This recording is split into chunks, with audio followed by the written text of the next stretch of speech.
மற்றும் ஒரு அண்மை செய்தி. கரூர் கொடுந்துயர வழக்கு விசாரணையை சீர்குலைக்கும் வகையில் செயல்படும் அமைச்சர் ஆதவ் அர்ஜுனாவுக்கு எதிராக திமுக வழக்கு பதிவு செய்துள்ளது. அமைச்சர் ஆதவ் அர்ஜுனா மீது சிபிஐ வழக்கு பதிவு செய்து விசாரிக்க கோரி உச்சநீதிமன்றத்தில் திமுக சார்பில் திமுக அமைப்பு செயலாளர் RS பாரதி மனு அளித்துள்ளார். கரூர் கொடுந்துயர விவகாரத்தில் விசாரணை முடியும் வரை அமைச்சர்கள் பேச தடை விதிக்க வேண்டும் என்று திமுக தரப்பில் மனு அளிக்கப்பட்டுள்ளதை அண்மை செய்தியாக பார்த்து வருகிறோம். கரூர் கொடுந்துயர வழக்கு விசாரணையை சீர்குலைக்கும் வகையில் செயல்படும் அமைச்சர் ஆதவ் அர்ஜுனாவுக்கு எதிராக திமுக வழக்கு பதிவு செய்யவுள்ளது. அமைச்சர் ஆதவ் அர்ஜுனா மீது சிபிஐ வழக்கு பதிவு செய்து விசாரிக்க கோரி உச்சநீதிமன்றத்தில் திமுக சார்பில் திமுக அமைப்பு செயலாளர் RS பாரதி மனு அளித்துள்ளார். கரூர் கொடுந்துயர விவகாரத்தில் விசாரணை முடியும் வரை அமைச்சர்கள் பேச தடை விதிக்க வேண்டும் என்று அந்த மனுவில் குறிப்பிடப்பட்டுள்ளதை அண்மை செய்தியாக பார்த்து வருகிறோம்.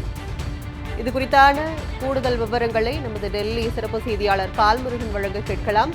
வணக்கம் பால்முருகன், இந்த திமுக அளித்துள்ள மனு குறித்த விரிவான விவரங்கள். அதாவது கரூர் விபத்தில் 41 பேர் உயிரிழந்த விவகாரம் தொடர்பாக உச்சநீதிமன்றத்தில் வழக்கு நிலுவையில் இருக்கிறது.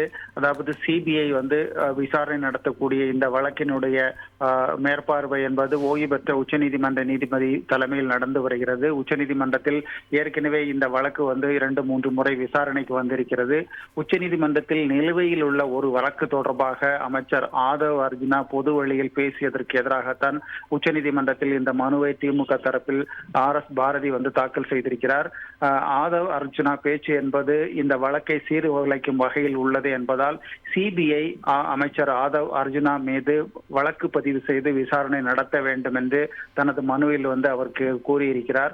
ஏற்கனவே கரூர் வழக்கு என்பது முதலமைச்சர் விஜய், புசி ஆனந்த், CT நிர்மல்குமார் ஆகியோர் குற்றவாளியாக சேர்க்கப்பட்டிருக்கிறார்கள். அந்த வழக்கு நிலுவையில் இருக்கும் போது அந்த வழக்கை சீர்குலைக்கும் விதமாகவும் அந்த வழக்கில் தலையிடும் விதமாகவும் அமைச்சர் ஆதவ் அர்ஜுனா பேசியிருப்பது என்பது மிக விதிமீறல் ஆகும். ஆகவே அவர் மீது உரிய நடவடிக்கை எடுக்க வேண்டும். சிபிஐ வழக்கு பதிவு செய்து விசாரணை நடத்துவதற்கு உத்தரவிட வேண்டும் என்று இந்த மனுவில் கோரப்பட்டிருக்கிறது. ஏற்கனவே இந்த உச்சநீதிமன்றத்தில் இந்த கரூர் தொடர்பான வழக்கு விசாரணை நடைபெற்று வரும் நிலையில் அந்த மனுவோடு கூடுதல் மனுவாக தற்போது இந்த வழக்கையும் தற்போது திமுக தாக்கல் செய்திருக்கிறார்கள். வழக்கு என்பது கோடை விடுமுறை முடிந்த பிறகு 13ஆம் தேதிக்கு பிறகு விசாரணைக்கு வருவதற்கான வாய்ப்பு இருக்கிறது. அதற்கு முன்பாகவே விசாரணைக்கு எடுக்க வேண்டும் என்று திமுக தரப்பில் முறையீடு செய்வதற்காகவும் தற்போது திட்டமிட்டு வருகிறார்கள். விவரங்களுக்கு நன்றி பால்முருகன்.